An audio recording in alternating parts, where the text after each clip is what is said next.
Eminence, on behalf of Father.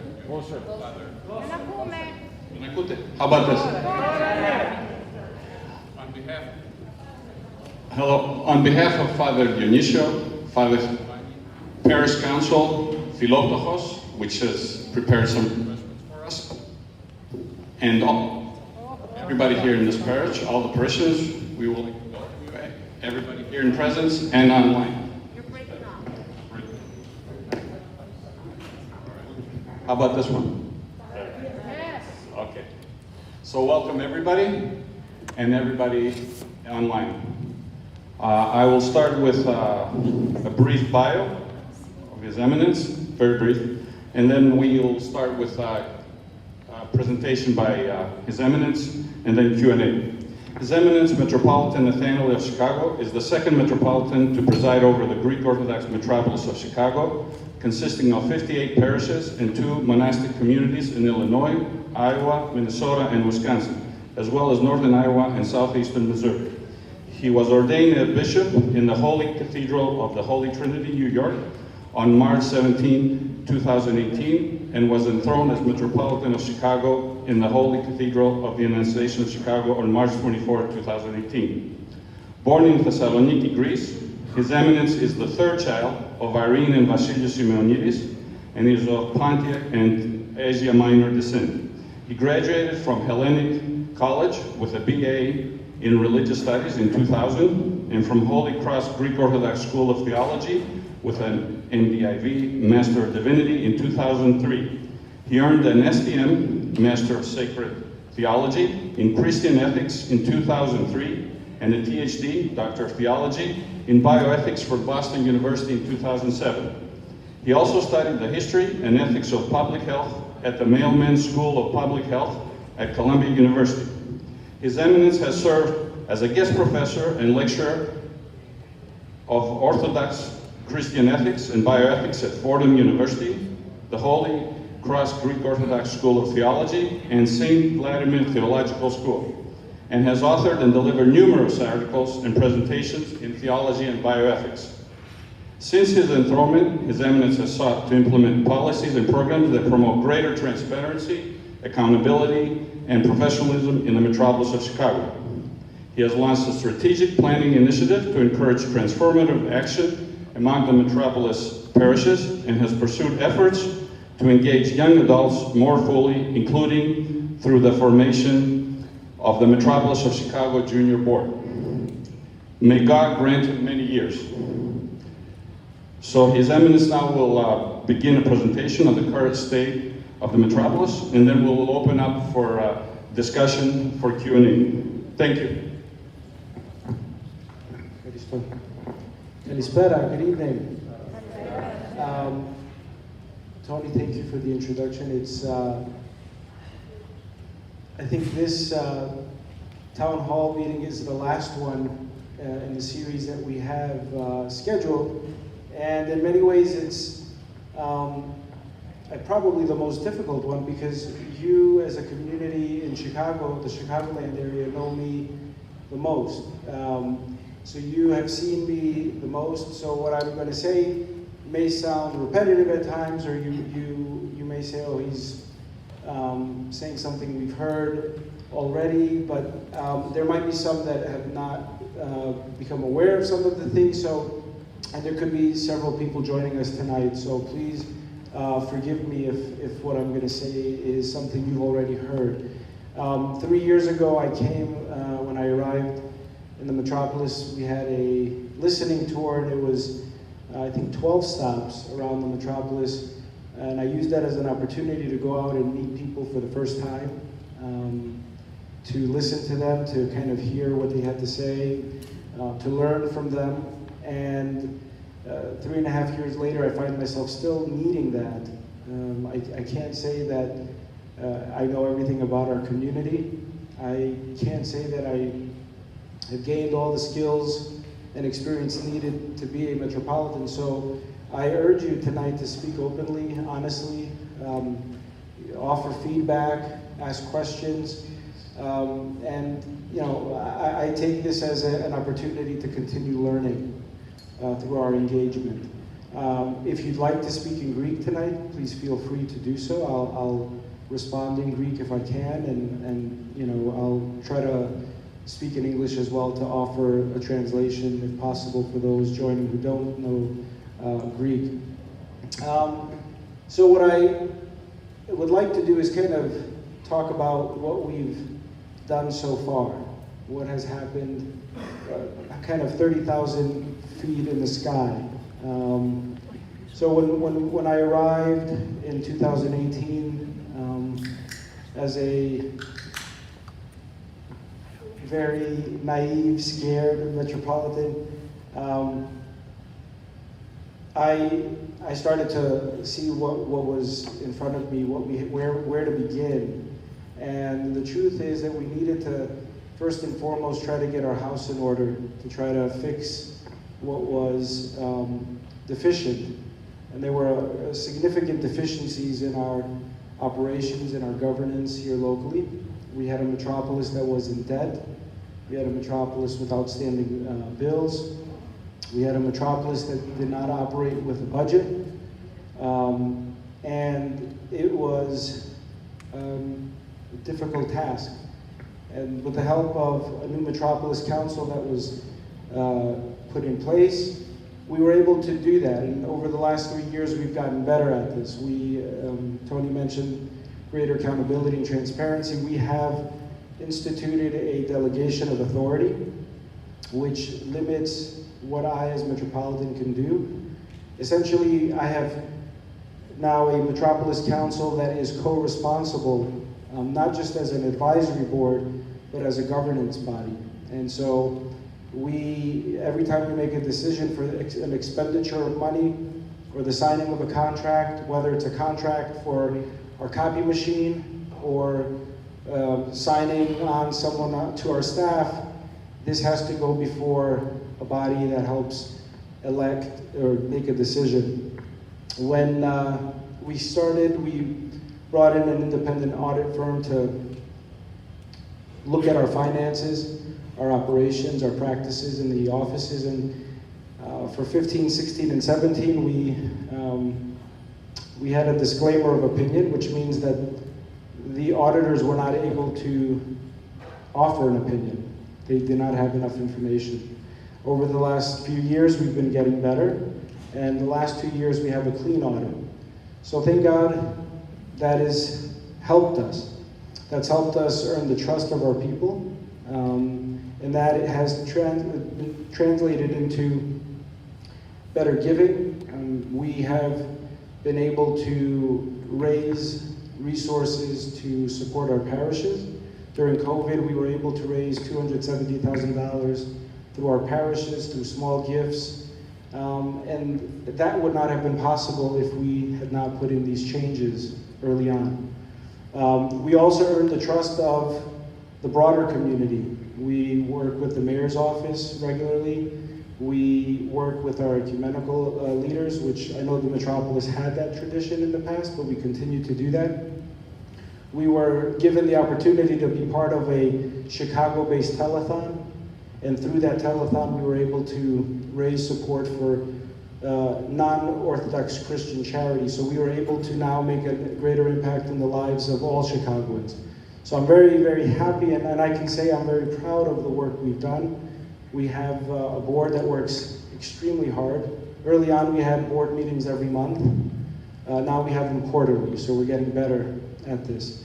We also instituted changes at the St. Yakovos Retreat Center. We have a new board there, and I've pushed them quite hard there. I've asked them to work and develop a strategic plan and a business plan to help us understand what we have on our hands. I know everyone loves the place, and I do too, but we needed to understand how to operate that institution with greater professionalism.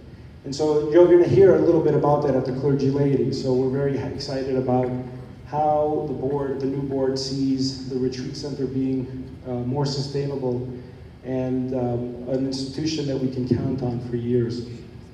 We also put in place several new ministries and expanded ministries that we've had. Our youth ministries have expanded. Camp has expanded from a 4-week summer camp program to a 5-week summer camp program. We have a fall camp for our youth and a winter camp for our youth. So that's really, really, really great. I think our kids enjoy camp very, very much. We went from a budget of about $750,000 for our youth programs to this year about $1.3 million. So we've almost doubled the amount of resources that we are dedicating to youth. And again, that is because our people are giving to the Metropolis, so we're able to give that money back to programs. So we're very proud of the work we've done. I am very grateful for the support that we're receiving. And then we had our COVID year, and that was one of the most difficult period of times for the entire world, but especially our church communities where we restricted access to our churches, and that was a very, very difficult decision to make, but I believe it was the right decision to make. And now, thank God, with the help of scientists and doctors and understanding the virus better, we're able to be back in our parishes more active than we were last year. God willing, we'll be even more active next year. The priests, I will say, were champions during this last year. They have worked extremely hard to care for people, to minister to people in new ways. Many of you have seen them online more than ever.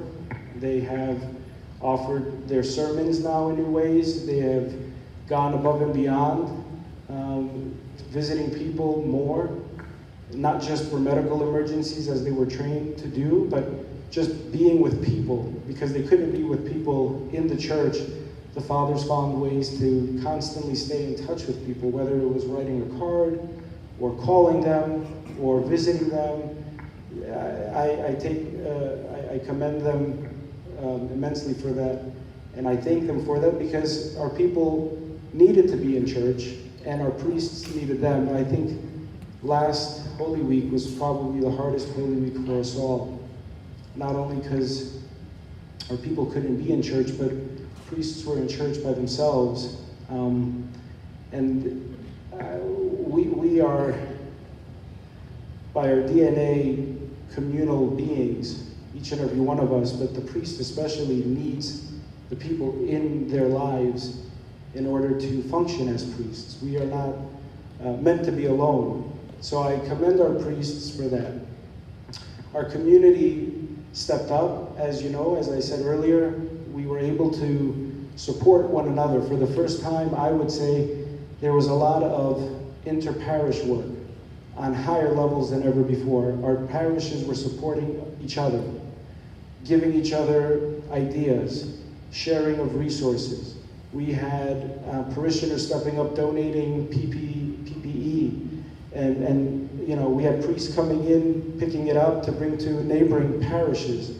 It's incredible to see that solidarity and love for one another during this last year, and I hope and pray that we can continue to experience that love, that we continue to love one another and not go into our silos, as you wish, not kind of looking inwardly as parishes, but outwardly even more.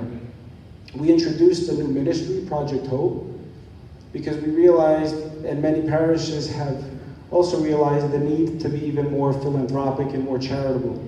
So this Project Hope was an effort to build upon the incredible work of Philoptochos, the work that Philoptochos has been doing for decades, to kind of go in further into the cities and helping people. And I thank our parishes, because Project Hope is a Metropolis ministry, but it really needs the participation of our people in order for it to touch the lives of others. In the years ahead, you'll hear a little bit about this at Clergy Lady. The Metropolis is going to focus on kind of 3 main areas. The first is leadership development.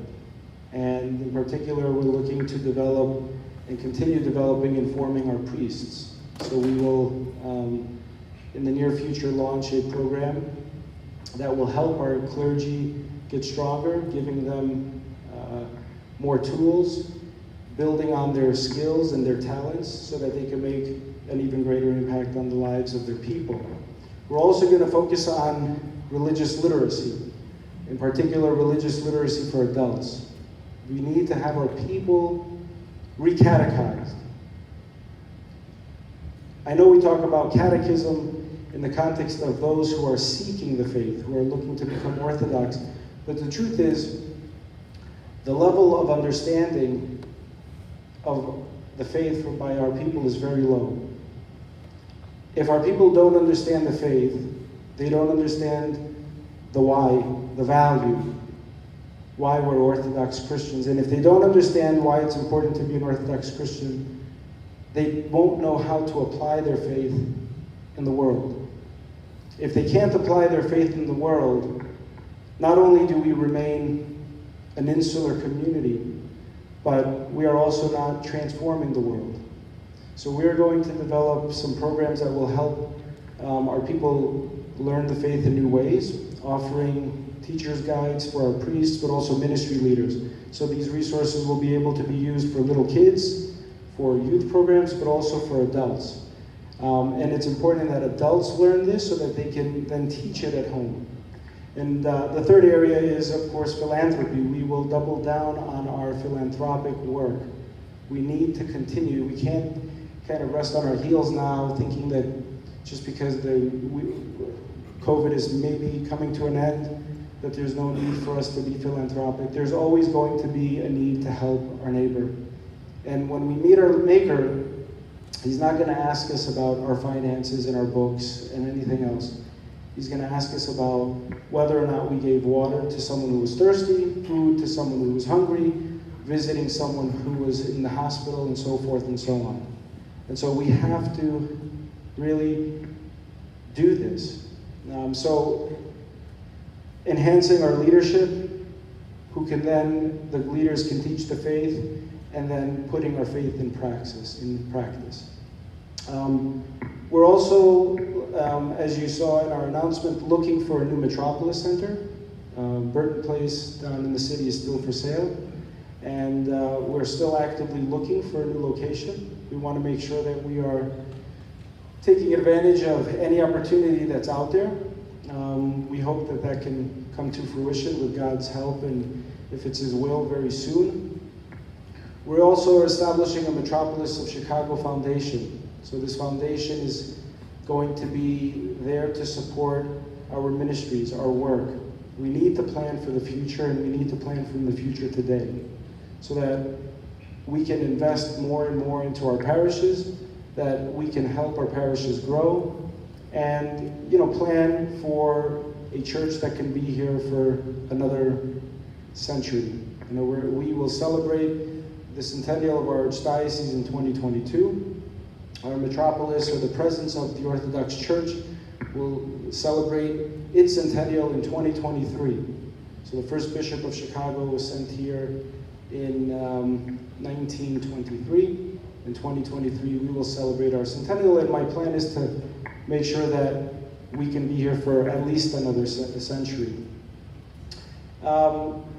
I want to thank you all for listening to me. In closing, I want to make sure that I kind of paint an image of our metropolis, how I envision it operating, how I envision it existing in the world. We are a church, and the church's head is Christ. And Christ is the greatest leader that ever walked this earth. And He wasn't a leader that had people carrying Him on His shoulders. Carrying Him on their shoulders, sorry. He was a humble servant who took the form of a slave and who was nailed to the cross. And our metropolis has to model that as best as possible. So I see us, if you look at a pyramid in the kind of secular world, leadership is on top, and then you have middle management, and then everybody else on the bottom carrying the burden. And Saint Sophronius speaks of an inverted pyramid where Christ is Think about a pyramid upside down. Christ, the head, is on the bottom carrying the weight. And that is what I'd like for us to build, a metropolis that can not be viewed as a tax collector or just a center of governance, but a servant. And as the Metropolitan, I would be the first servant in our community. So I hope that you can think about that. Think about how we can all be part of this image of the church as a church that is here to serve others. So thank you very much for listening, and again, feel free to ask questions. I'll do my best to answer. I only ask that if you will, when you stand up, please share your name and what parish you're from, and there's several of you in here, so please try to keep your comments or questions as brief as possible to give everybody an opportunity to speak. And if I don't have an answer for you tonight, I promise that I'll try to go back and get one for you and get back to you. So thank you.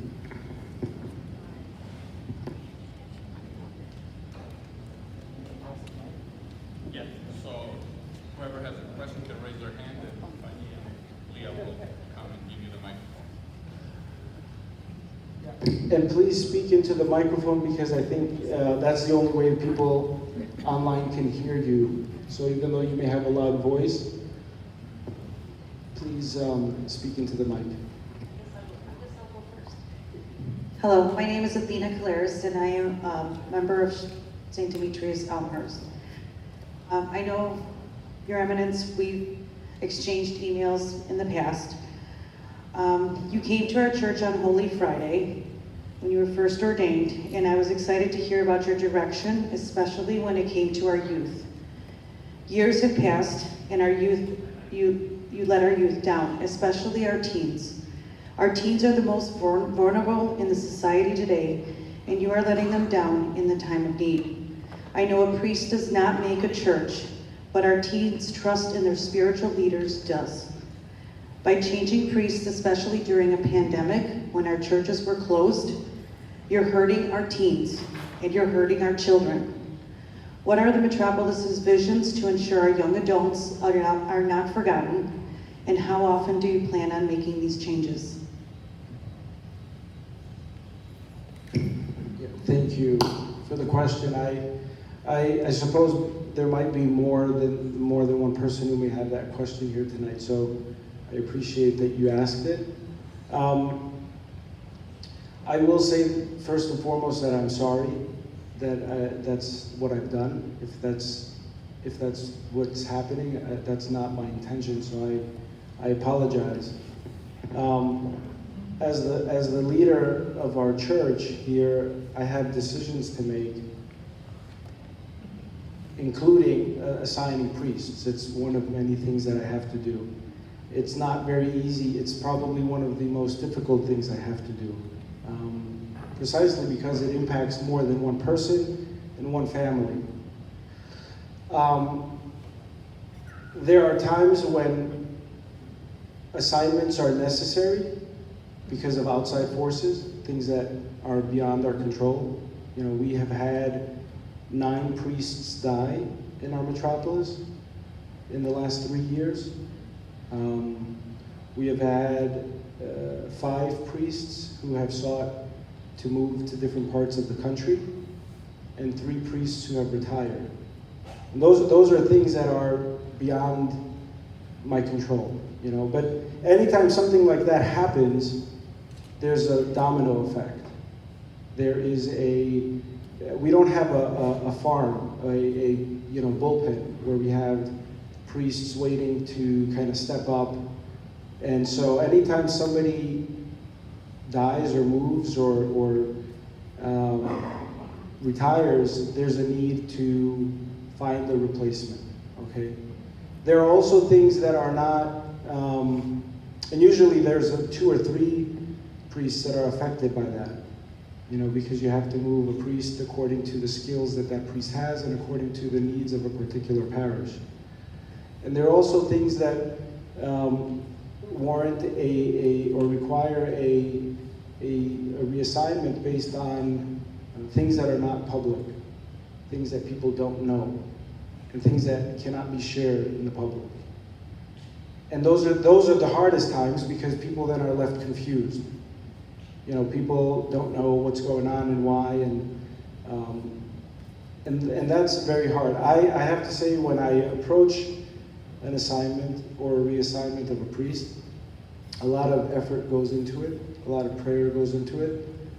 I meet with the priests, and there are times when the priest will tell me something about their own family life, or a situation that I'm not aware of, that have caused me not to consider that move. So it's not just I don't wake up every day and say, okay, I gotta move somebody because I have nothing else to do. There are a lot of different needs across our 58 churches in 6 states. And I understand the love that everyone has for their priest. And it's great that that's there, because it's the easiest thing is to kind of reassign a priest based on a situation that's bad. And there's challenges there too, but when I don't have to worry that I'm letting people down or hurting teenagers, it's easy for me. It's like, okay, I'll move this priest. So I can't say how often I'm going to move priests. There are some times that it's something that is required without us expecting it. So I don't necessarily like to do it, but when it's necessary, as the person in the seat that makes the decisions and I'm responsible, I have to make those decisions. And I own them. I mean, I own them, and I own the heartache that they cause.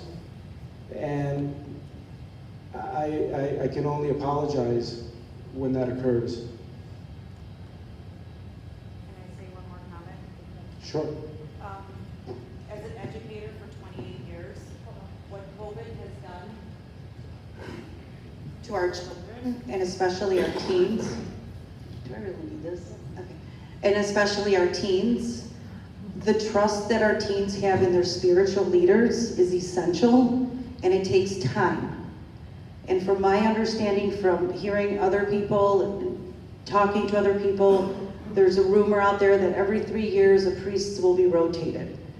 It takes time for kids, especially teenagers, to form trust with their priest. So how is that, like, what is the plan? Yeah, so that's a false, it's a rumor, it's false. I can tell you that I don't have a mathematical equation that I plug in. When I got here, there were rumors that I was getting rid of 12 priests and bringing in 12 priests from New York. There are rumors that I'm moving priests every 3 years or 5 years or whatever it is, or 10 years. There are some hierarchs who approach it that way, that say, a priest shouldn't stay in a parish more than 10 years. And they say that, and I think in their mind that sets the expectation for the parish. Like, you're in year 8, no, in 2 years I'm going to move your priest. I don't subscribe to that. I don't think there is a problem necessarily. There isn't a problem if a priest is assigned to a parish all of his life and that's it. But I have to balance the needs of a particular parish with the needs of the broader metropolis. And so I don't plan on moving priests every 3 years. I agree that not only does the community need time to adjust and trust the priest, but the priest also needs time to, learn the people and get to know them. I mean, the first few years are very hard for any priest in any parish, because they also are now learning names and learning kids, who they are, and getting used to the community.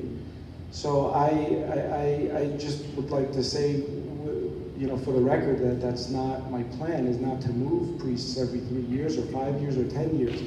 When there's a need, so if a priest comes to me and speaks to me and says, I'm having a particular challenge, I have to take that seriously, right? I can't go out and make that known, for example. If a priest misbehaves, everybody knows, okay? But there are times when a priest may sit with me and say, Your Eminence, I need a change because of this. I have to then act at some point, you know, and that's not always the case. But there are, what I'm looking at is what are the challenges across the parishes? What priests do I have where? And who can fill what need? And how can we get our parishes to be, you know, growing and dynamic? And obviously, the short term there is that effect of the hurt and the pain and kind of taking a step or two or three backwards. I get it. But the goal is never to, you know, just keep walking backwards. The goal is to move forward and to plan for the future. So again, I hope I help answer some of your questions, and if you'd like to, we can talk more afterward. Thank you.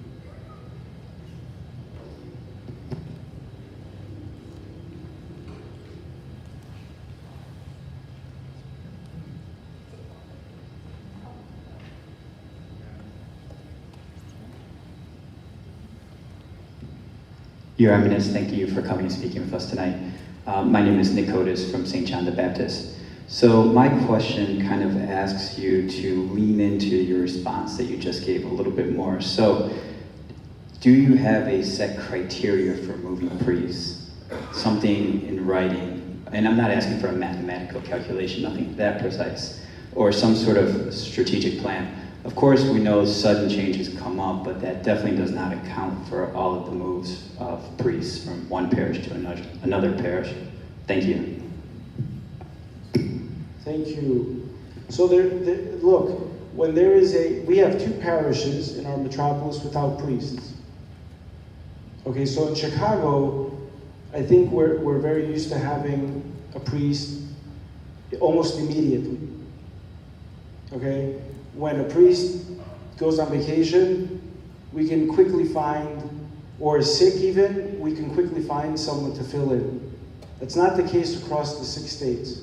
So that's number one. I mean, there is what is going on the ground at any given time.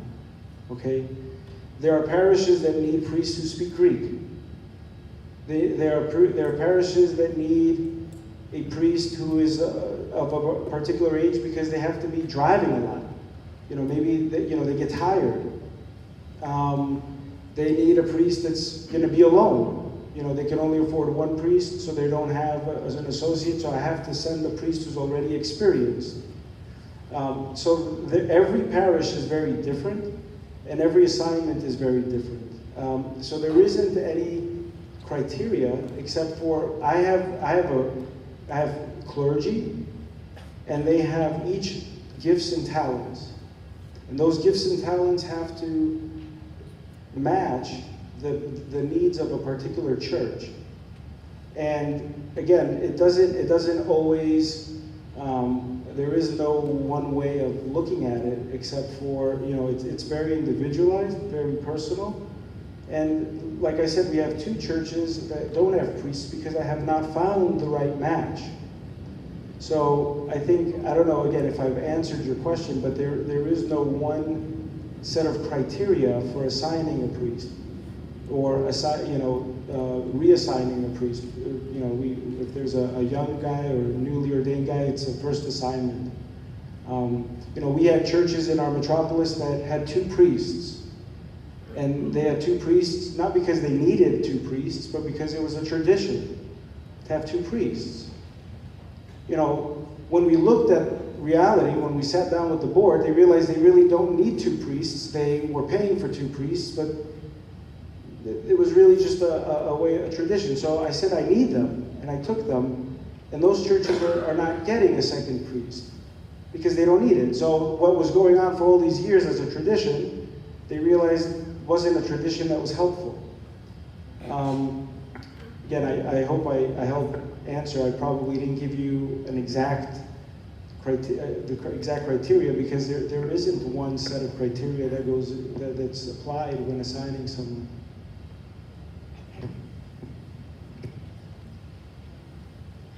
Thank you, Your Eminence, for being here. My name is George Anastasiadis. I'm from St. Carlos Sinaias. By no means are you required as a Metropolitan to provide an audience like this, so I want to acknowledge the fact, and I really appreciate you taking the time to change the model of past centuries and provide an open forum for stewards and parishioners to speak with the hierarchy of the metropolis. Kind of wanted to follow up on the 2 points that were brought up. Do you feel in hindsight, looking back with all the changes that did occur, some required, others, at least to the majority of the metropolis, maybe could have been halted for a year or two? We don't know that, only you do, as well as the Metropolis Council. Do you feel like maybe it could have paused for a moment? Do you also feel that, just in speaking with general people, there's a lot of rumors, and the rumors weren't so much rumors once priests started getting calls and removed. These rumors were rumors to priests, so something was going on at the metropolis. So even though there's a required commitment to privacy in the metropolis, rumors were getting out, and if I was a priest, I would feel uneasy, to be honest. And as you, as the immediate shepherd to the priests, what are you going to do to make sure that they feel secure in their positions so that they can communicate that to the flock where we're at? Because I feel that was a major failure in the metropolis, who was trying to aspire to more professionalism, more transparency, but then no one knew anything. So either the people that I was speaking to are bearing false witness, or there truly was a professional flaw in how this all rolled out. So my apologies for being forward, but we're a metropolis that's at large, a very large family. We all might be in our silos, but we all feel for each other's parishes and each other's priests. So I hope by now, as long as you've been here, you know and you feel that. So if you could just elaborate, please. Yeah, thank you, George. So the Metropolis Council, just because you mentioned the Metropolis Council is not part of that decision-making. They, honestly, most of them who are on the council, unless they're part of a parish council that's brought in and that we talk with, they're not part of any of this. It's the chancellor and I that sit and talk, and then we'll speak with the priest, and then we'll bring in the board, or a representation of the board, okay? Now, you asked several questions, so I'm going to try to. Yeah, no, that's okay. I want to try to answer them. You said hindsight. Do I think that I could have held back some of them? Some of them I could not have, because there was a need for a priest. And so again, moving one oftentimes meant I had to move 3 priests, right? Because I had to move one from that place to this place, and then find a person for that church, and so forth and so on. Now, the question, I think if you ask me that question in 3 years, I could probably answer it with more sincerity and more definitiveness. I think, looking at the last year, or, it's too soon to say if I should have or could have held back. I saw what I was seeing, trends and needs, and so I can't really speak to whether I should have or could have done it better. I'm always eager to learn how to do it better, and I'm going to learn from all of these experiences and hopefully do it better from what I learn.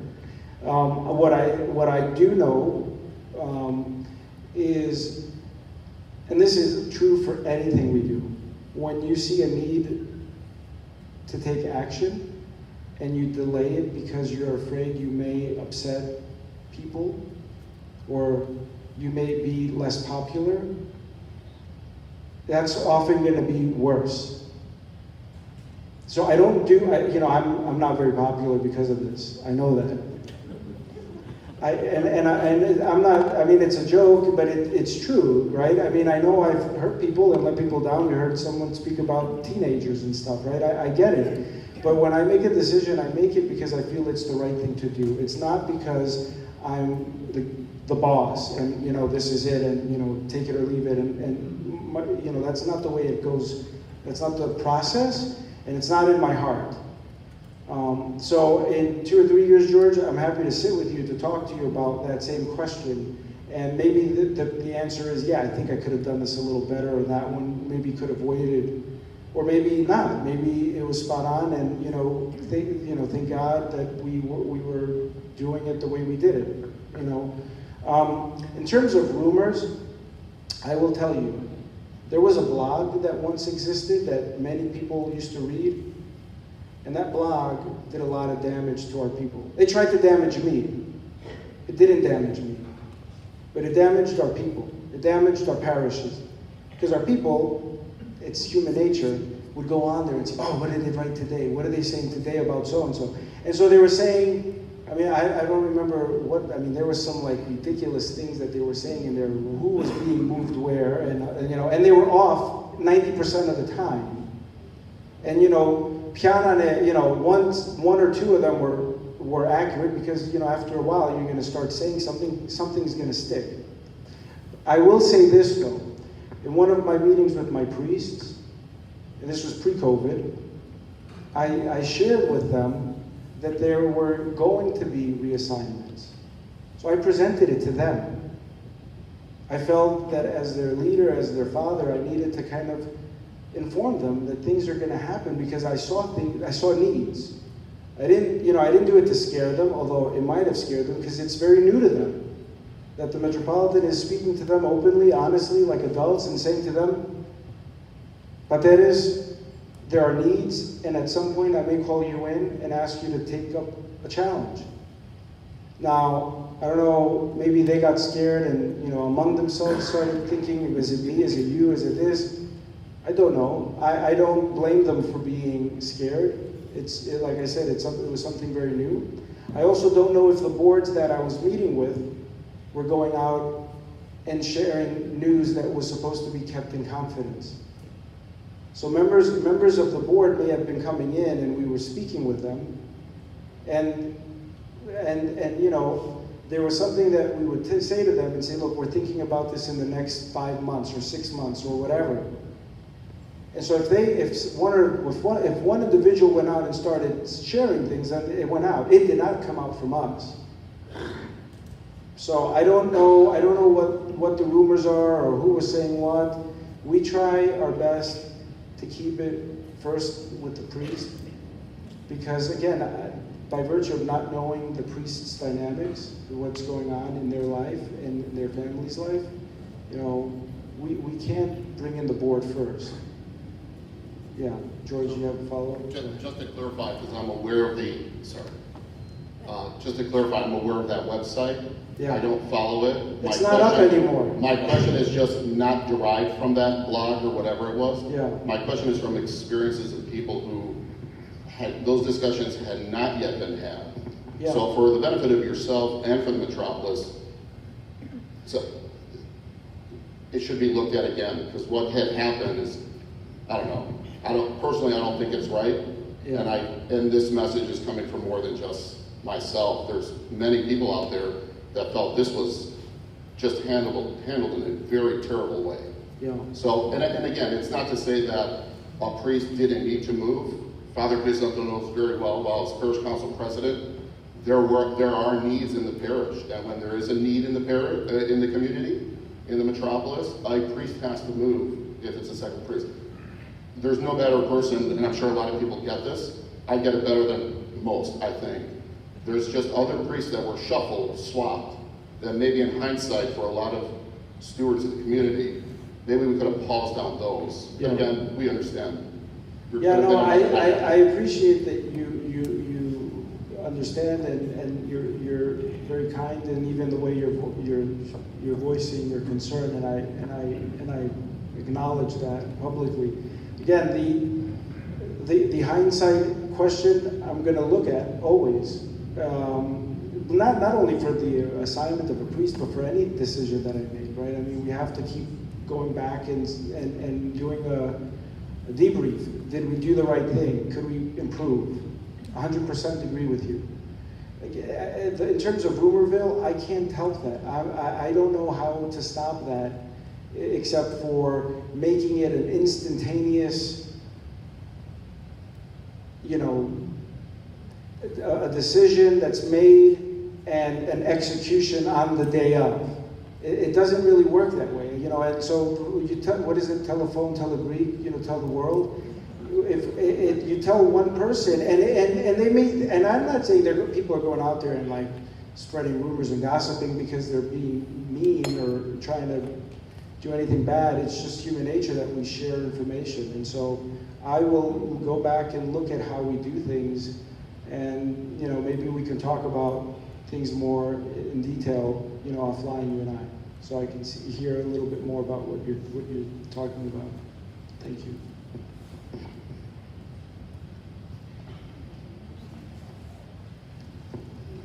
Oh, hi, I'm Hilarious here, and I'm from this parish. And you spoke about developing a catechism for adults, and I really like that. I believe we all need it. But my question is, I'd like to ask if Metropolis has any plans for the development or support for our already existing Orthodox parochial day schools. Our Orthodox parochial day schools? Yeah. So our day schools are one of the most important institutions we have. All of our schools are by virtue of being a place for our people, our young people. It's a place for them to come and learn either a language, a Greek language, or math and science. It's a parochial school, and also the faith. We do not have if you're asking me if we have a sustainable business plan or a model for keeping these schools open as a metropolis, the answer is no. And that's a scary thing, but it's the truth.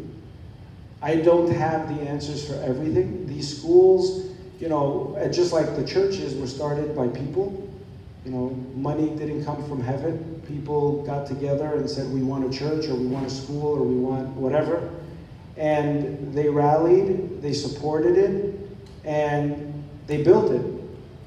So, what I can say is that we need to build resources to be able to tackle these issues.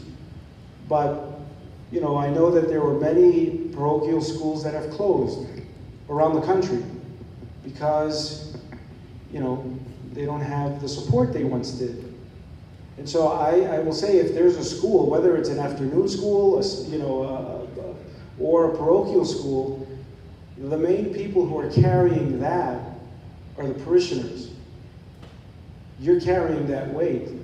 And I encourage you to support your schools. Otherwise, if you don't send your kids to the school, or you don't support its fundraising efforts, or you're not stewards of the church, inevitably it's going to close.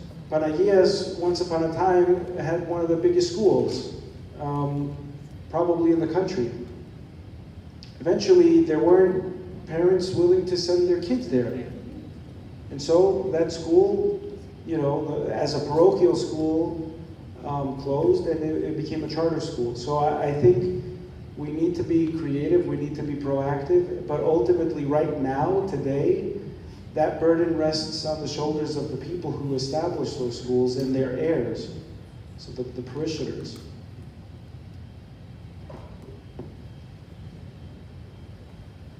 Your Eminence, my name is Teresa Kikatos, and I'm from St. Demetrios in Elmhurst. I watched your town hall in Iowa, and something you said helped me to understand the situation that you were in.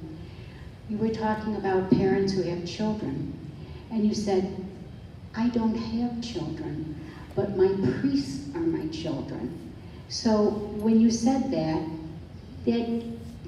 helped me to feel that you have such a sincere responsibility to your priests and to your churches. Sometimes these things are not in the best interest of the parishioners, but they get through it. I'm just making a comment.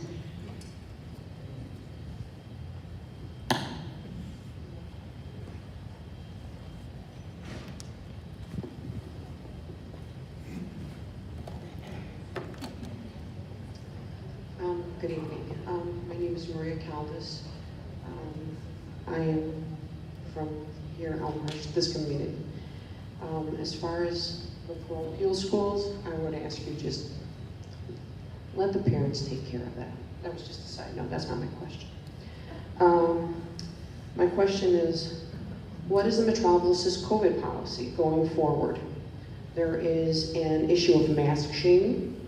And what is your attitude towards those that want to be free to worship without being shamed when they walk into the church? Why aren't you wearing a mask? I had COVID. I have nothing to fear. I am God. I am in God's house. I was threatened with taken out of church because I wasn't wearing a mask.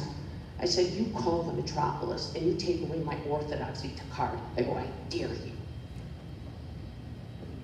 This is where we have gotten to. This used to be my church, and it used to be my home. And as far as my little comment before, that I said with the schools, I helped build that school. Έχισα αίμα για αυτό το σχολείο. Έφαγα ξύλο για αυτό το σχολείο. Με τον τελευταίο που είχε αυτό το ραντί στα χέρια του.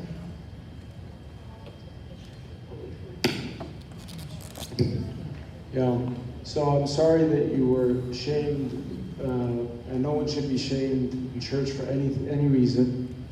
I know that there are churches, so COVID has helped us see the best in our community come out, but also some of the worst in our community.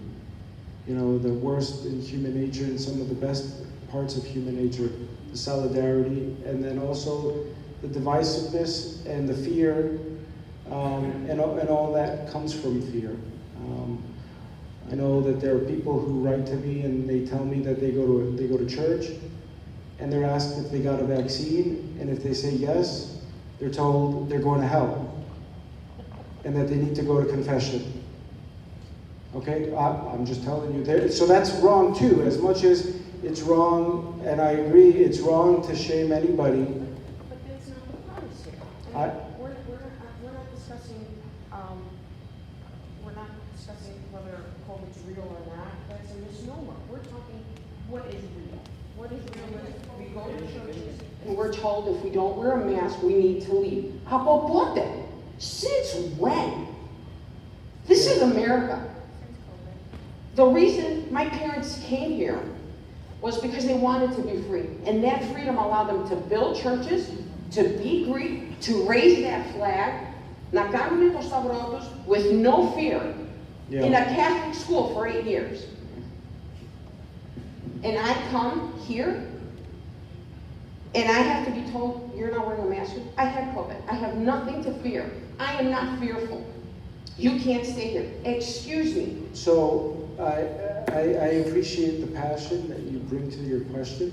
I will say to you that you need to remember that there are people that are terrified.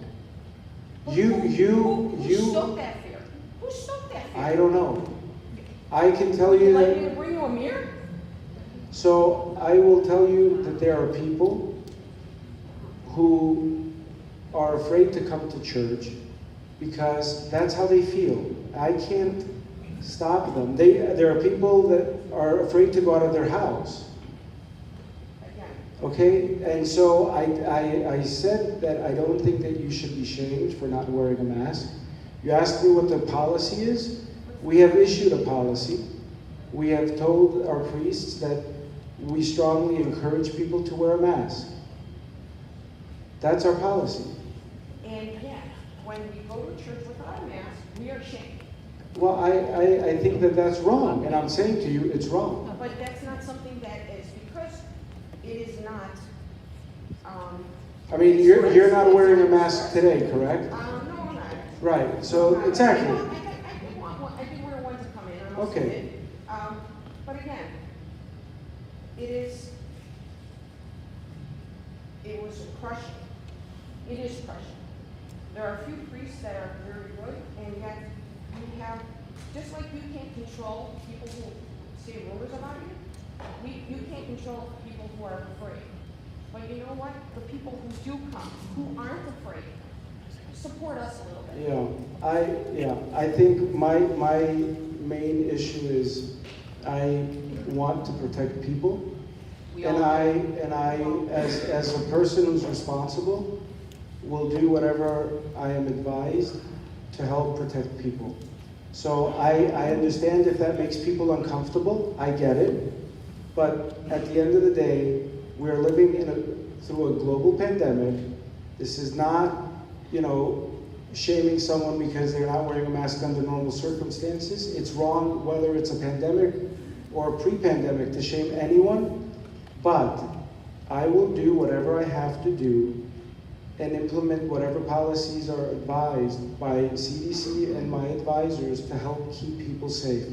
There are places that have had less stringent rules, and I respect the fact that many of our parishioners have chosen to go worship there. There are places that they have gone and found, and their hearts are at ease, and I think that's wonderful.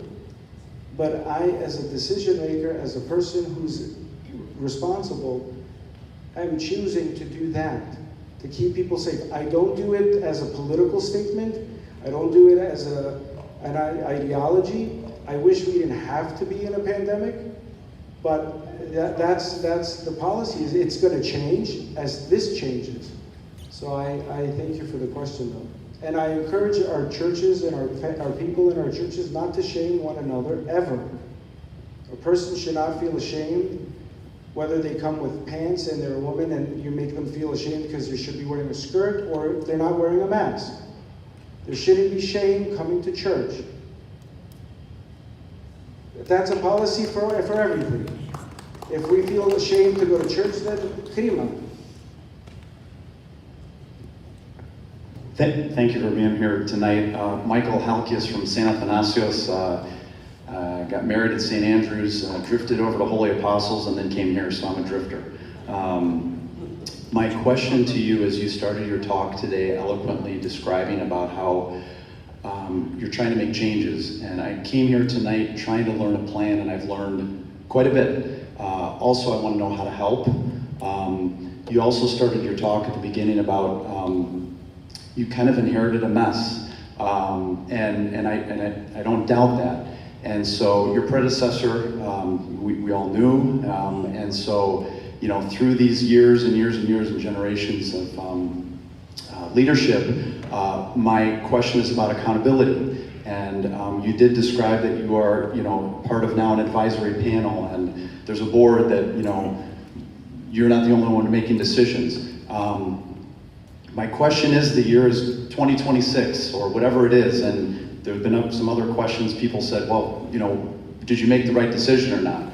My question is, in 4, 5, 6 years from now, what if there's a group of people that think you've done a wonderful job, and what if there's a huge group of people that think it's another mess or a different mess? What is the plan in place for accountability to look at what's been done, the decisions, the tough decisions that you are making, and look back and say, we're on the right path or we're on the wrong path? Thank you. I think that's a great question because it speaks to the need for people to be given a voice.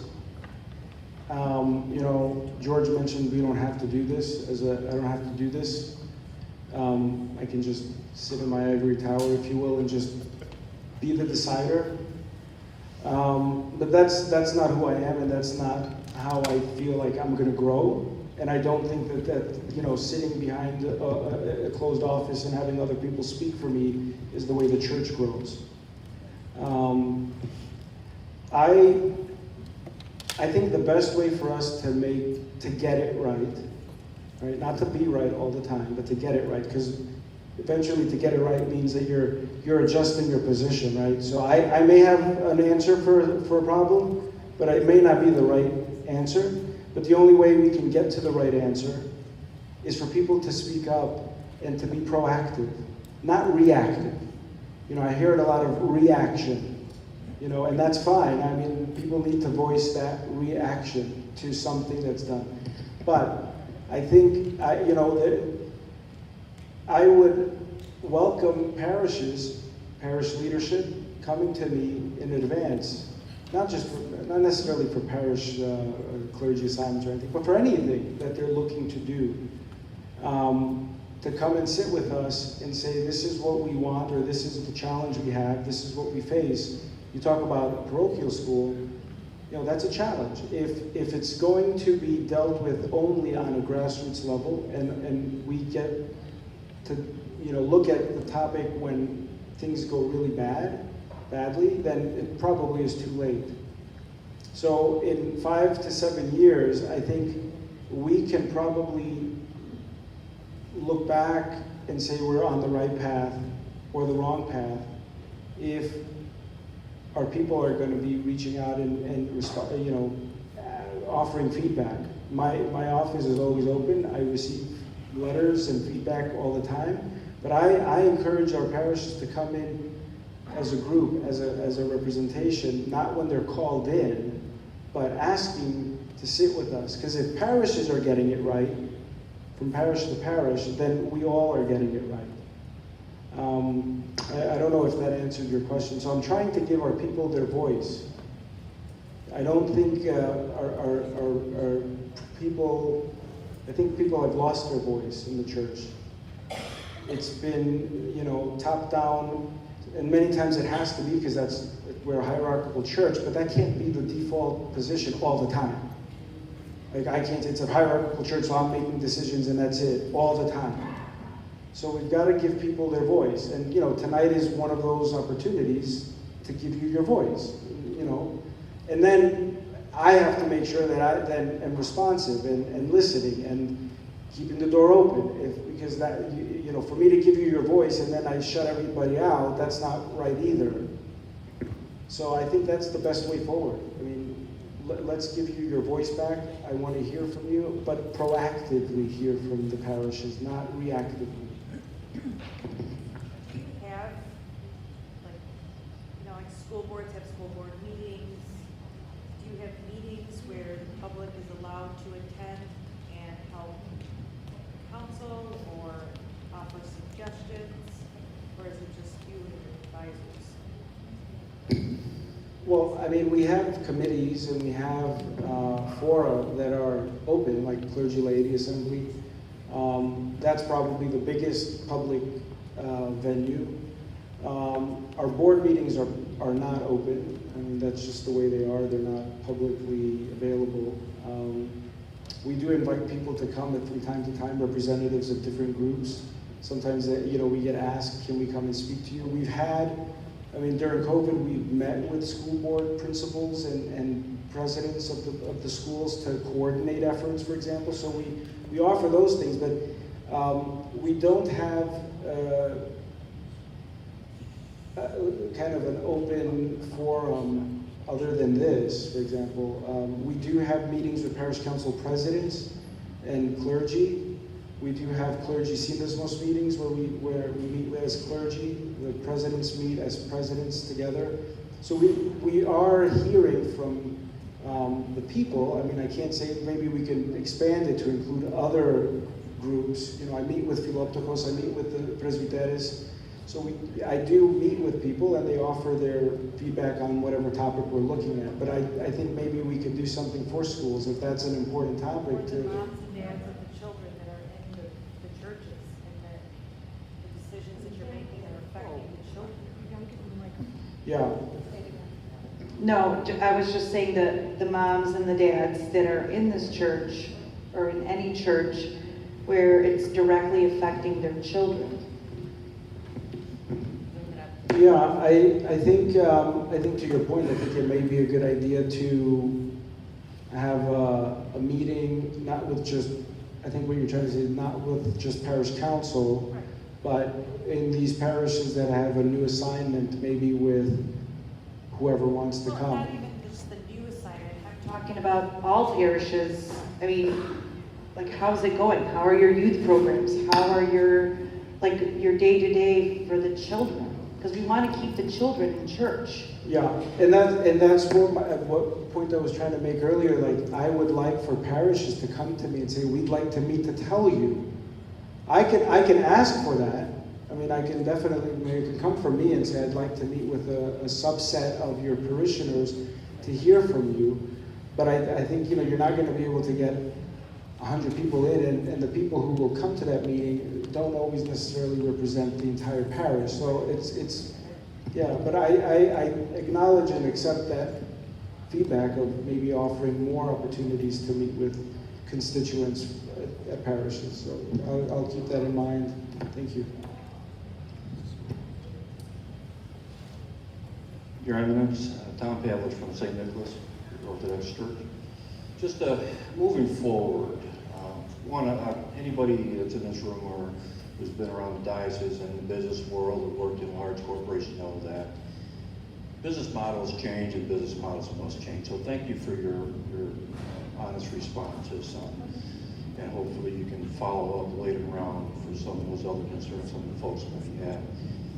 So my question is going to be this, and we're starting to talk about youth a little bit, and in today's society we see that the demons are working very hard against faith of all kinds. Is there any strategic plan or campaign to try and get our young Orthodox parents, children, and young adults back to our faith if we're going to survive moving for many years to come? Thank you. Well, I mentioned earlier, we are, as a metropolis, we are investing more in our youth programs. We care about our children. I want to be absolutely clear. And again, I want to remind you all that we here in the Chicagoland area are blessed because we have some of the largest churches, some of the more dynamic programs, but we have, I want us to keep in mind of the challenges that we don't see, and not that we shouldn't have a plan for here, but there are parishes that are 6 hours away from another parish, and those kids only have that parish. And it's really hard for us to think about how are we going to help those kids out there. But what we're hoping to do is to bring our Metropolis ministries to those kids, to not just the Chicagoland area kids that are benefiting from our camps, but to bring our camps to Iowa, to bring our camp to St. Louis areas, because those kids matter also. I think our religious literacy program, teaching the faith to the adults, is going to be a first step in making sure kids stay in the church. Because it is up to the parents, not the priest, not the church, to parent, to raise kids in the faith. If the kids are getting that from home, chances are it's going to stick with them when they go out into college. We know our kids are going to deviate. It's part of life. When they go to college, they are alone, and now they have all these ideas that are coming to them, and chances are they may not go to church. But there's a statistic that says the likelihood that your child will remain active in the faith is about 77% likely if the father is active in the faith. If the mother and father are active in the faith, it's about 75%. And if only the mother is active, it's about 25%. So I say this because fathers have an incredible responsibility. Most of us think it's the mother. Imana paito pediste in ecclesia. Mom brings your kid to school, to church. And usually that's how it is. That's how my mom kind of raised us. My dad didn't go to church. But it is the father and the example that he sets that really sticks with our kids. So we want to teach parents the faith, the importance of faith, so they can live the faith and then pass that on to their children.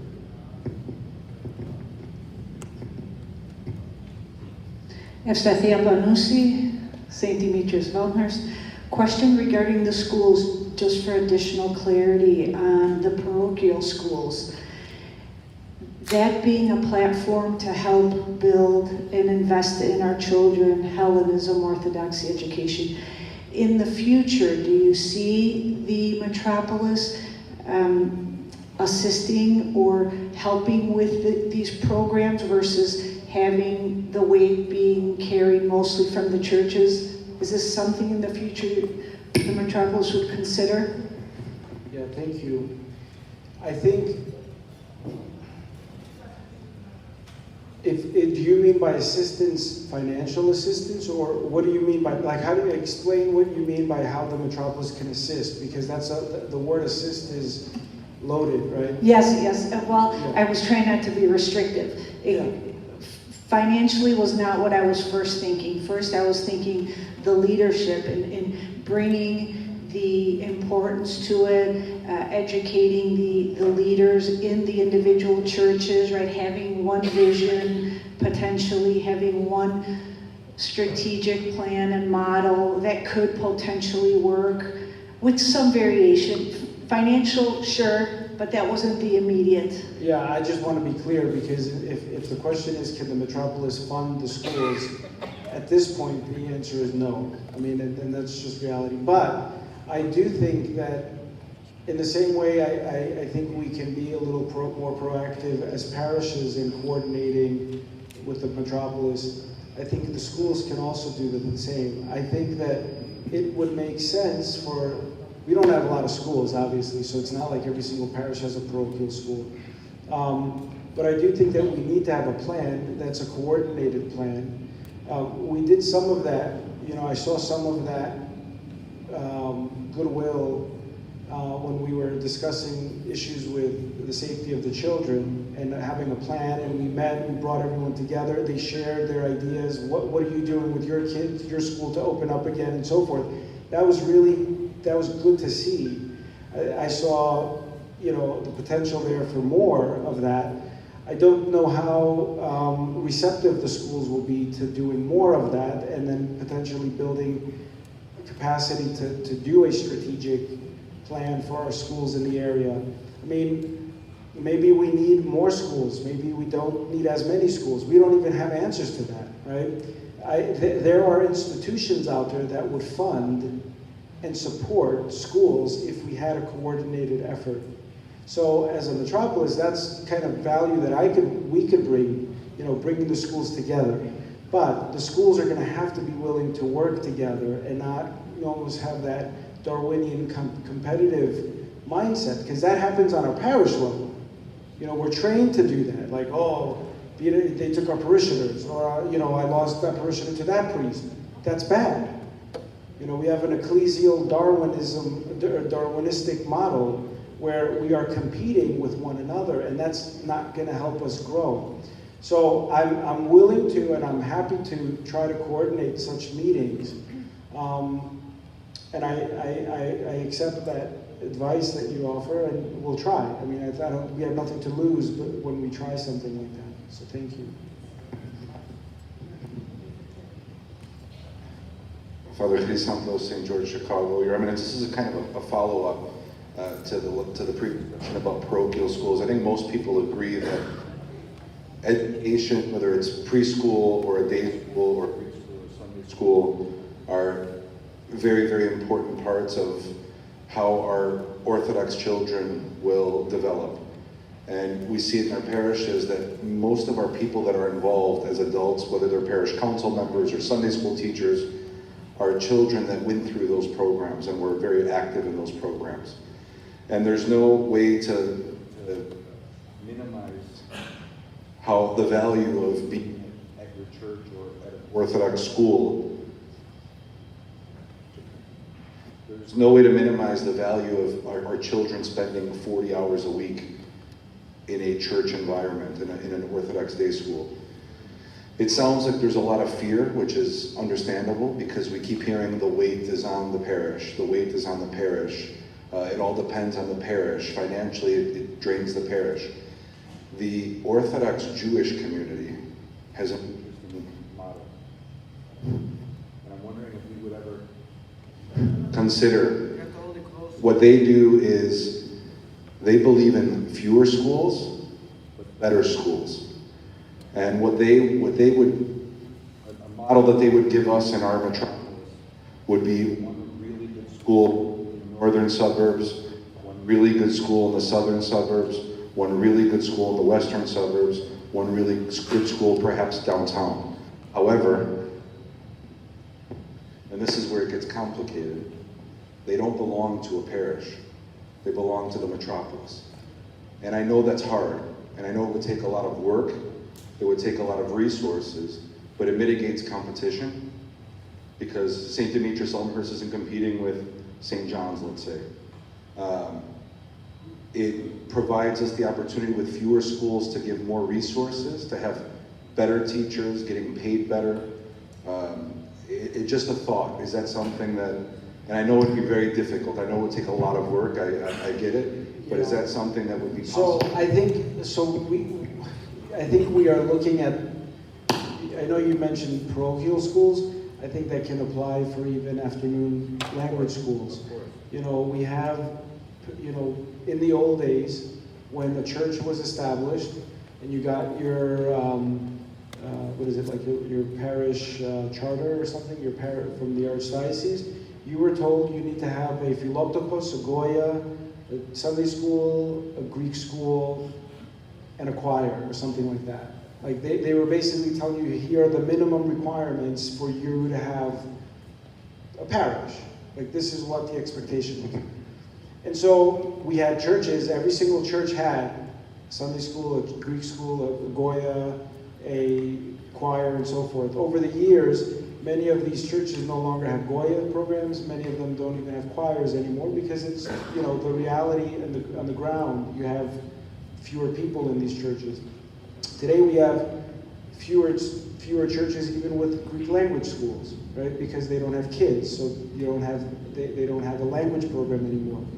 All of our schools, if our parishes were willing to cooperate, can have better schools.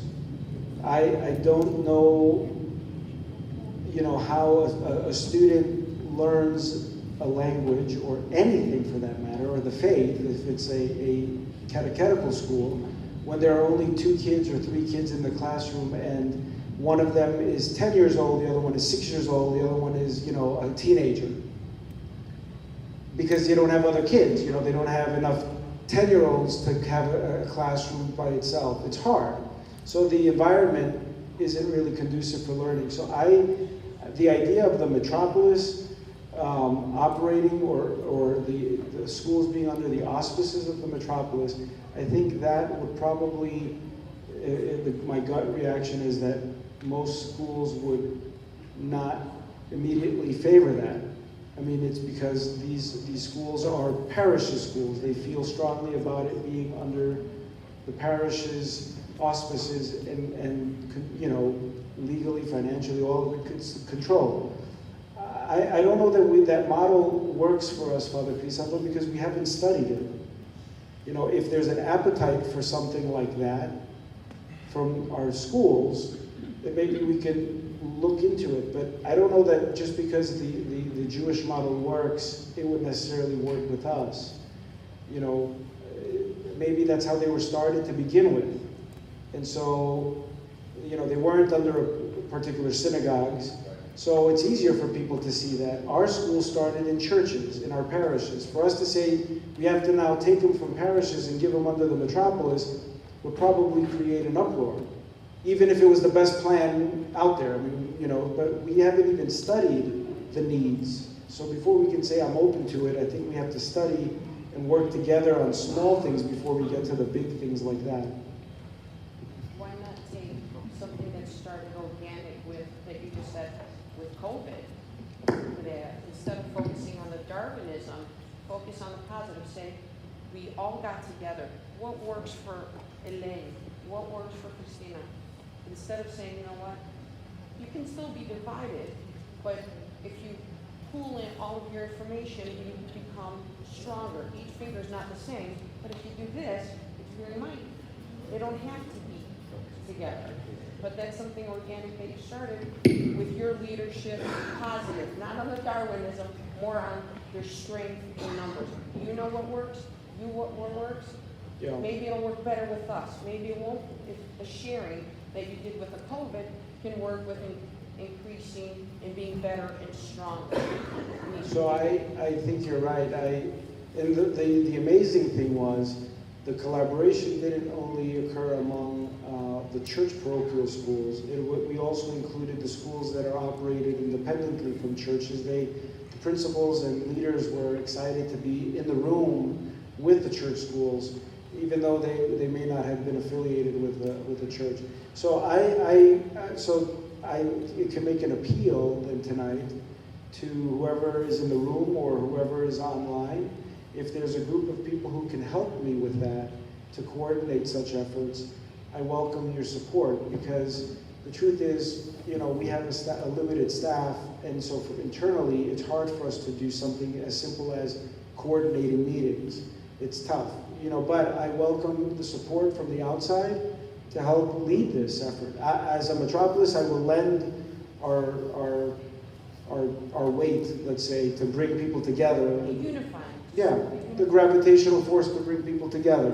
But I really will need, I need your help to do that, and to keep it going. Like a one-off is good, but it's not great. We want it to keep going.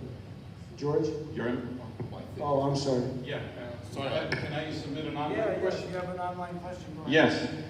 This is from Helen O'Sullivan. She is in St. Demetrios, Elmhurst. Your Eminence, I listened in for a portion of the town hall in Indiana and would like for you to share your views again here in Elmhurst regarding choirs and congregational singing. Thank you.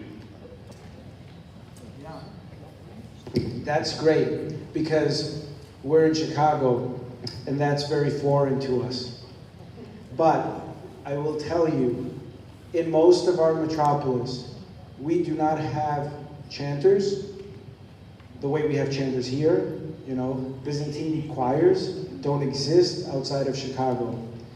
What we do have, very few have even choirs. Some of the most dynamic and moving experiences I have had are in our churches where communal, congregational singing occurs. I am a big advocate for it. I love it. It doesn't mean it has to happen all the time and for all the hymns. There are some hymns that you can't chant congregationally, like Hiroviko. It just doesn't work, right? But when you have people who can sing the hymns that are known together, it's amazing. And we do this when we sing the Artoclasia. How many of you sing Theotoke Parthene? Everybody knows it, right? It feels good when you're singing it together. How many of you sing Plusi Eftokevsan? We all sing it. It feels good. That's congregational singing, by the way. That's what we're talking about. We're not saying change the hymns or change, let's go adopt, a different kind of music than what we're used to. But why can't people sing Kyrie eleison together? It doesn't have to be the Kyrie eleison. It doesn't have to be that. It could be a simple Kyrie eleison. Why can't they sing Theos Kyrios together? Why can't, our people should sing. The hymns are meant to be sung. And we do it with our kids when we have the kids in the, how many of, when you bring kids into the church, we ask the kids to sing the Apolitikio. Well, why can't the people sing the Apolitikia? It'd be great if they understood what the Apolitikia said, but I'll take congregational singing in any form, because it's helpful in feeling that you are not a spectator of the church, but a participant in church, that you are actively liturgis, working in church, and not dozing off or being a spectator. So it happens outside of Chicago all the time. I don't know that I can insist on it here because it's very hard for people. We're used to what we're used to. It has to be organic. But I think I encourage and I challenge our priests tonight and the people to think about how you can introduce small elements of that singing with the parishioners in the pews. Pick a hymn that they could all sing together. O Monogenisios. Everybody knows it. It's the same every time you chant it. Sing it all together. Tell your chanter, that's not your hymn. That's the people's hymn. Tell them. Pastor, they're not going to say anything because they get to chant the Hierovikov. If it's a house, It doesn't have to be exclusive, it could be if it's a house, Mr. Anybody President. has a question? House. House, it's possible. Hello, my name is Tom Hilaris from here locally, St. Demetrios of Elmhurst. I just want to mention one thing. Actually, I wasn't speaking. I wasn't planning on saying anything, but first, Father Crisantos mentioned about the schools. My parents and Mrs. Caldis and my aunt are some of the people here who helped start the school 20-something years ago. And I have 3 children here at the day school. And I'll tell you, I'd be in favor of what Father Crisanto mentioned, because we see the micropolitics at the churches. It's very difficult to help grow the schools. And also, I've been hearing a lot about the local churches, the priests, and I really wanted to know, what is the main goal of the Metropolis?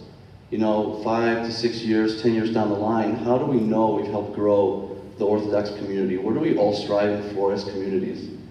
To know that we can all be in alignment with your vision. Yeah, well, I thank you for being for the Metropolis taking on the responsibility of schools. We're not there yet, and it's scary to even think about it. My kids will be long enough by then. Yeah. I think the mission of the Metropolis is the mission of the church. It has never changed and will never change.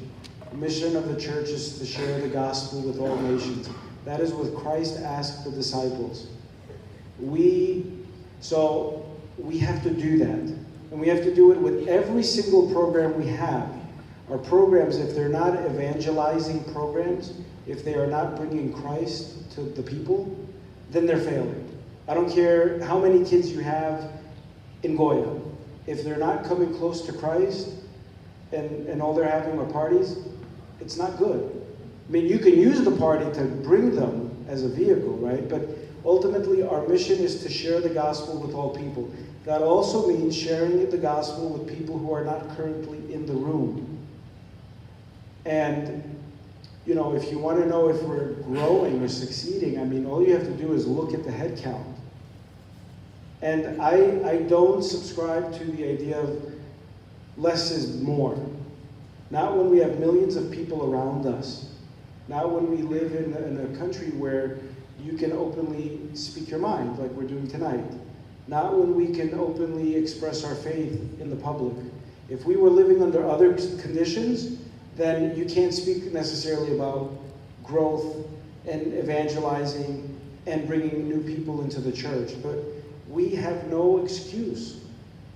The conditions are right for us to grow the faith.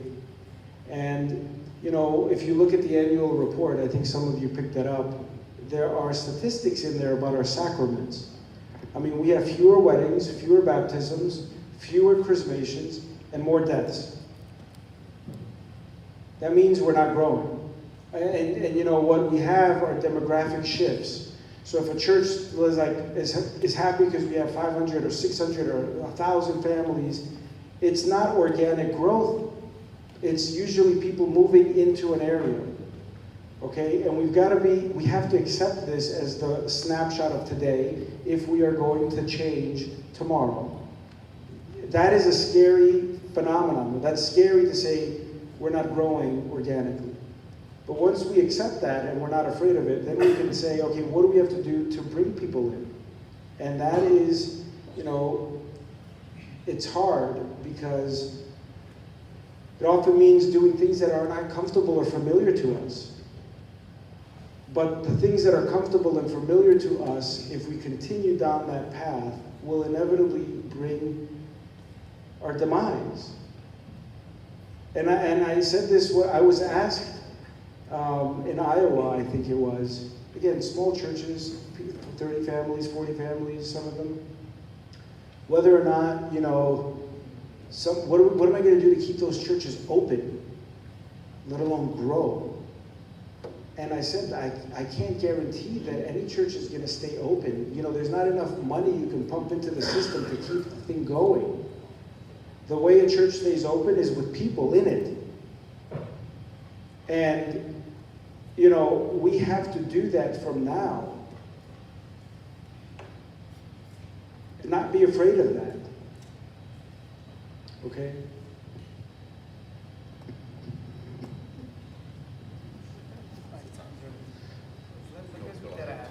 Go ahead. I'm going to pass the Hi, Your Eminence, Your Blessings. I'm Presbytera Tony Michalopoulos from St. Demetrios. I have a two-part question. Are you aware that our governor signed a bill that directs the Illinois State Board of Education to implement new sex education, which includes topics like consent and healthy relationships, anatomy and physiology, puberty and adolescent sexual development, gender identity and expression, sexual orientation and identity, sexual health, and interpersonal violence as early as 5 years old? Are you aware of that? I am now. Okay, so how can you and our Metropolis help our children and families, since many of these topics can be manipulated and misinterpreted at a young age? And this has been brought to my attention and my husband's attention as a clergy couple, that our families are looking for direction and how to guide their children with the teachings of our faith when answering these questions when they're brought home. Thank you. Yeah, you're welcome. I don't know if you're going to say thank you after I answer, but because I don't have a good answer. I mean, you're asking what we can do to help parents parent their kids essentially with these difficult topics, right? It's really tough because, you know, what is going on is obviously our public schools are not only in Illinois but across the country are teaching things that you know, if our parents or grandparents, great-grandparents heard about them, they would, you know, think we're crazy. But this is part of our reality in our country now. So just like we have the blessings that come with this country, the ability to speak freely and so forth, we also have these challenges that come up.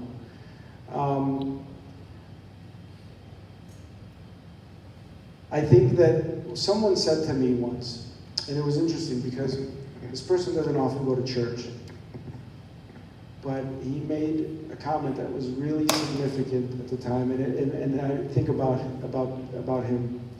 He said, I want the Metropolis and our parishes to be vibrant and healthy because I don't know of a better place for my wife and kids to be.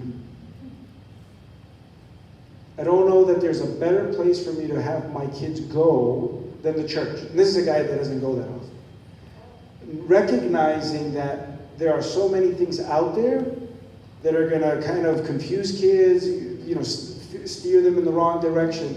He said, you know, I want us to have a healthy church because I want my kids to be there. Because the church is going to help me teach my kids right from wrong, understanding who they are, understanding relationships, understanding not only interpersonal relationships, but relationship with God.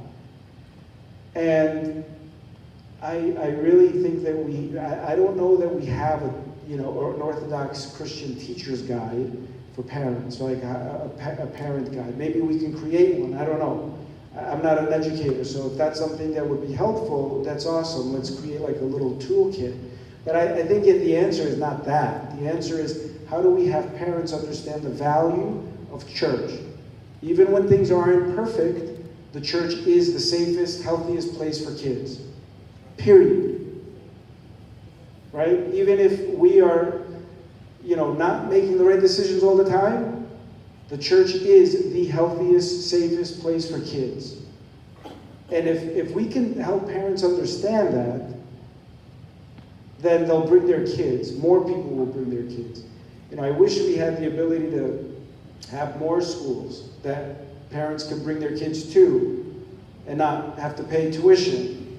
You know, because a lot of parents are sending their kids to the public school because they don't have to pay tuition. You know, those who can send their kids to parochial schools don't have to worry about those issues, and it's tough. So I think that the answer is, you know, if you'd like to work on a little toolkit or parent guide to talking to your kids about this stuff. You're an educator, obviously, so if you'd like to get some teachers together and, you know, put something together with, you know, some of the clergy for theological content, I'm all for it. But I think, you know, more importantly, we've got to find a way to have parents, if they haven't already, because this person did, and again, he wasn't a churchgoer, realize that the church is the best place for their kids. Okay. Hello, Your Eminence. My name is Christina. I'm from St. Demetrios. I have many questions, but I will limit them. One is, what is the Metropolis's thoughts of ever closing the church down again? Numbers are always going up and down. Numbers are always going up and down. This will never go away, and we know this, the pandemic. But what resonated with me is tonight, and my apologies if this sounds rude, you've been contradicting yourself with the word fear. You've mentioned we shouldn't be fearful, but we have fearful people. We can't play on that word fear. It's a very strong word. You're bringing about vibrant and healthy. I have been told I had a situation with the GOAL season, okay? We were told our children will have a GOAL season. And we were ecstatic as parents. We're like, we need our children to get out there and play and be with our fellow Christians, our fellow children, our church, or have some normalcy. But we had rules. I respected those rules. We were told only the children, the coaches, will be in the churches. So we would bring them to practice. We would wait outside. Didn't say anything.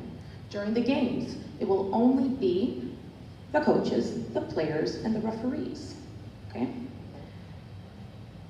Playoff time, a certain church hosted. And we were told by the players, Mama, Thea, Mrs., there's parents in the gym. I said, no. I said, we've all been following the rules, masks, in the church. So I went in and I asked. Now mind you, people were being spoken to rudely about even coming into the bathroom. We would travel an hour to go, for example, St. Andrews.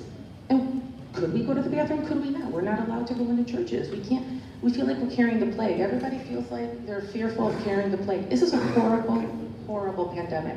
I'm not gonna sugarcoat it. But when we did discover there was at least 10 parents in the gym, I confronted the people and I said, I'm sorry, why are there parents in the gym? Oh, these are volunteers. I said, but there's grandparents. And then 2 people came out who was in charge and started screaming at me, screaming. I said, why are you yelling? I'm here to ask. We're parents following the rules, sitting hours in the parking lot, hours. Yayadas, papudas, tias, everybody sitting outside following the rules. But everybody seems to try to push and pull and go around the rules. And I got yelled at. And I said, if COVID is such a horrible, scary thing, why are we having grandparents cleaning the bleachers? Have us, the parents, the young parents, go in and clean the bleachers. I said, we all want to watch our children play. Going back to children and what they're going through. When you first came here, you had mentioned about children having peer pressure with drugs, alcohol, sex, you name it, peer pressures everywhere. By not allowing a parent to come in to soothe a child if they're having anxiety, if they're having peer pressure, you don't know what these children are fighting day in and day out. I don't even know my own children sometimes the demons are fighting inside. We don't know that. But to say to the parents, not even one parent or yaya or thea was allowed to go in when all the high schools and the junior highs and elementary schools had one parent allowed to go in. One. But the Metropolis did not allow it. And then I was told by a certain member, you're lucky we even have, he's pointing in my face, you're lucky we have a GOAL season. How dare you come in here and question me? I said, I am just as much of a mother as you are a father, or so-and-so is a yayana papu. We should treat each other with respect. And long story short, went in to watch my child, and I was kicked out. My daughter and I, they put hands on us and kicked us out of the gym of the church, literally physically kicked us out, and told us we don't belong in here, and said some vile words to us. What I'm trying to say is this thing has torn us apart as families, as parishioners, and for the children. This is terrible. It is destroying us. And we need to do better for our children. Yeah, I mean, you shared a lot, and I'm glad you were able to share it. No, I think it's good. I mean, I think, you know, early on, no one knew what the heck we were dealing with, and not only the churches in the metropolis, but scientists and doctors and so forth, and so people were coming up with protocols as we were learning about what we had in our hands. So, you know, the idea of shutting down churches, I don't like to think that we're ever going to get there again. I don't think that we should ever have to close our churches again if we're dealing with COVID. We understand it. We're in this room now. We are safe as we can.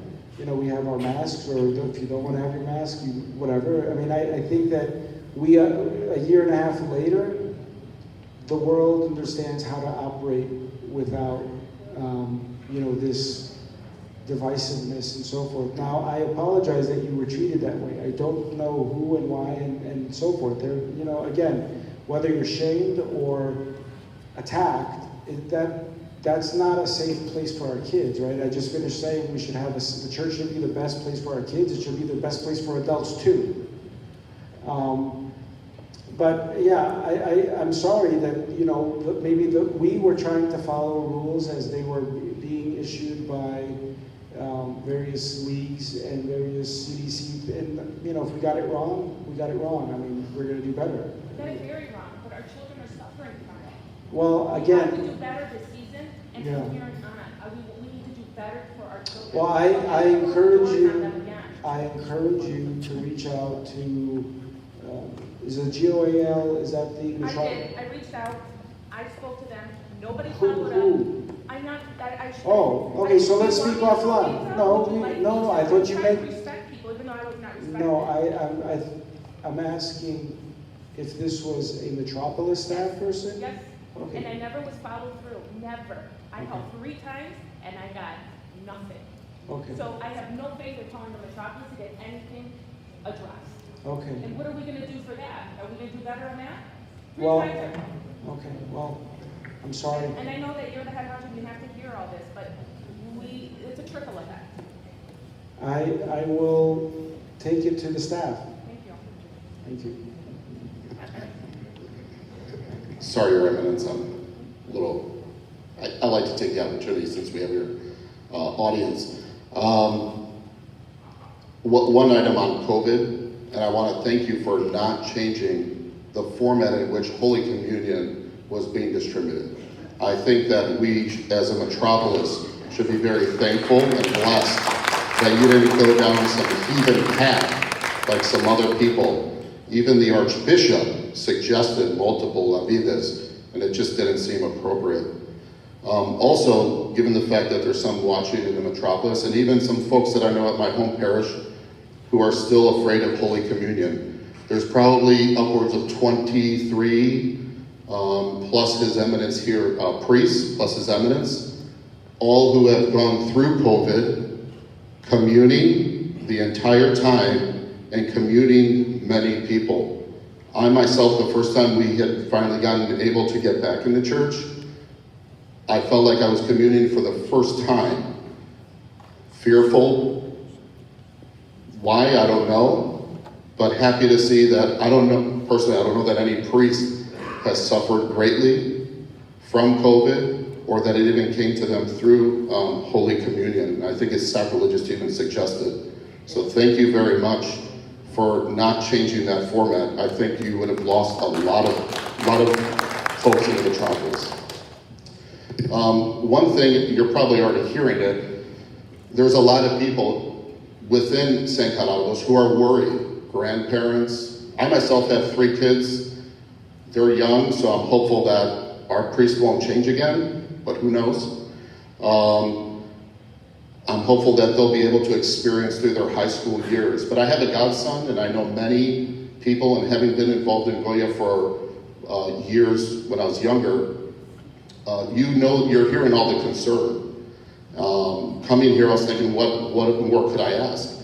And I think just being present here, and I think a lot of people who are listening in, though there's a lot of work ahead, not only for you, for all the priests in here, and for all the people listening, all the mothers, fathers, myself, grandparents. Get your kids in church. That's where they belong. That's where they belong. That's where they need to be. But all the priests here, you have a captured audience every Sunday. No one gets that. No one gets upwards of 150 people in a captured audience every Sunday for you guys to change their lives in some way. That's a big burden. It's a huge burden. And maybe it doesn't happen every Sunday, but you hear all the parents here talking about a parochial school, about their grandchildren, my children who are younger, but even those that are in college and have met people outside the faith, and now they're in love, they're going to establish their families, and one is Orthodox, and one is not compatible with Orthodox. So we're talking about evangelizing and bringing other people to the faith, which we should be doing. But when we're losing the people who are here, we need to look first who is here, who's attending, and how do we keep them close? Because if we can't keep our own people, I'm not sure how I'm going to convert anyone else. That's the Holy Spirit. And I don't know that they're going to work through me, but so the challenge is there. I hope everybody's ready. There's a lot of work. Yeah, George, I appreciate that. I will just say, when I said bringing people who are not in the church, I didn't necessarily only mean converts. I meant there are a lot of Greek Orthodox Christians who do not go to church. And if we had our people attending services more, I mean, there's a statistic that says 90% of our people don't go to church regularly. Show up on Easter. Well, whatever. I mean, 90%, think about 90%, if that's accurate, and I don't quote me because I don't have the source exactly there, but 90% of our people do not attend church regularly. I mean, we can definitely start with our people who aren't in the pews, that we know are not in the pews, and get them in the pews. And then we can think about evangelizing the non-Orthodox Christians. I'm talking about evangelizing our people first. And that's needed. Yeah, I mean, I won't comment on the other things, but I will just say to people,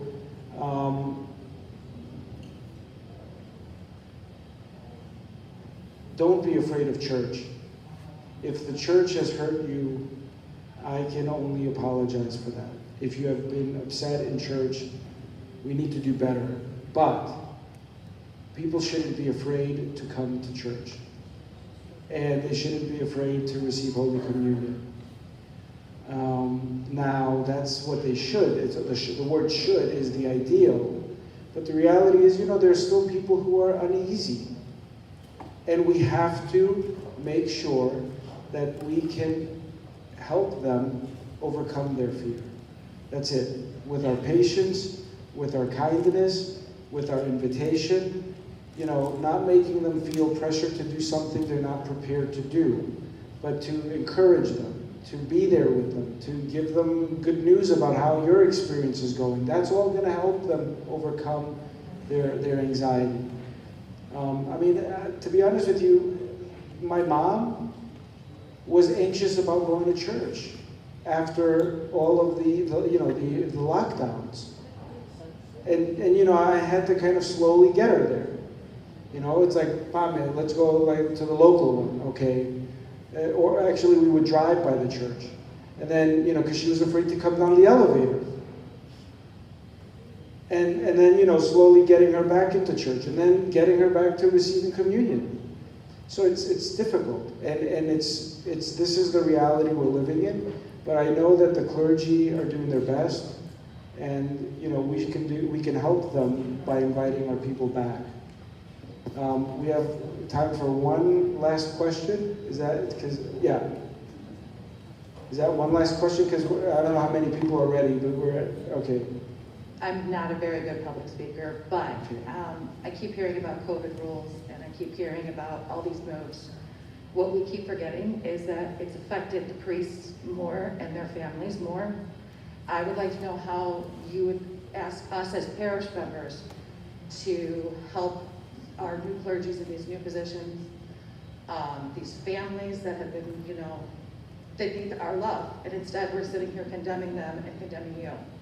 I just want to know what you think we should do for our clergy families. Yeah, I don't think that what I've heard is condemnation. So I don't, you know, I have not heard anyone saying, I don't like this priest, he's bad, or I've heard people expressing their pain, anxiety, frustration, and I accept that because that's real. I would just, you know, early on with some of these priests, I told them, you know, you have a great opportunity if you don't have ministry in your church going on now. Start calling everybody. Start writing to everybody. You'll meet them. You have more one-on-one time with people now than you would if you had an actively, you know, engaged parish with full ministries. You'd be running around like a chicken without a head. So take advantage of this time. To the parishioners, I would say reach out to them. Call them. Ask to meet with them. They can meet now. I mean, they're meeting with people. Write to them. I'm sure they'll appreciate a note. It doesn't have to be, you know, or if you go, stop by, introduce yourself for 2 minutes, 5 minutes. It doesn't have to be a lunch all the time, right? But introduce yourselves. Tell them who you are. Tell them, you know, what you are involved in, or tell them what you'd like to be involved in. Tell them the names of your children. Give them your phone number. You know, they would love that. Write a little note. I think little notes to the clergy, just saying, I'm so-and-so, put a little picture of your family if you'd like, you know, will help them. Okay. One last question. Hi, I'm Dorothy Pavlik. I'm from St. Nicholas. Okay. I just want to say I empathize with everybody who's going through all of these changes with your parish. I don't think anybody knows it better than Georgia Christakis and myself, who have been parishioners of St. Nicholas for, I'm 58 years, she's over 60 years. I said to Georgia, I can't even begin to count how many priests I've had in my entire lifetime. It's kind of a joke of the diocese, of the archdiocese. Relatives from all over the country, they chuckle about us. But we have not lost our faith. We do not leave our church. We still work for our church. We were married there, baptized there. Our children were baptized there. These are little bumps in the road. It does not deter our children from church. Just please have faith. Please encourage your children to support priests, whether or not you like them. I'm going to be honest, there were a few. Just a few. We are beyond blessed to have Father Stephen back. He is rising our numbers for parishioners. So a lot of times it's a blessing in disguise. So just please have faith. And I thank you. I think it's important to support our priests, and I will, however, say that ultimately the important person in the room is Christ. Not the priest, not the bishop. It's Christ. Priests know that they are called to be reflections of Christ. Obviously, we get very close to the priest because they're there. They're Father, you know, just the way we speak about them as Father, it's like an endearing term. But I think we have to be very careful not to confuse ever the person wearing black with Christ. And I say that, and I know that my priests, you know, agree with me. So support them, love them, but ultimately teach your children also that the priest's job is not to draw them necessarily to them, but to draw them through their person to Christ. And any priest can do that, and that's what we're called to do. So I thank you all for your honesty tonight. It was a beautiful discussion. I learned a lot. Hopefully we can get some supporters who would like to help us coordinate some of our schools.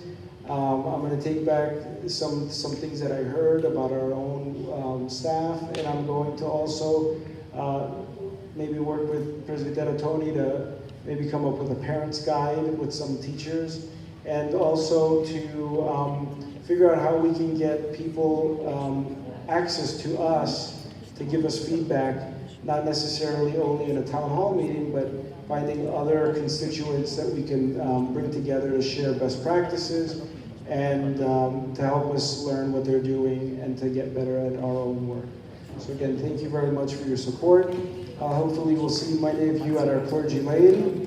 And to those who were viewing us tonight, thank you very much, and God bless you. Thank you. And we have some coffee and sweets available for everybody.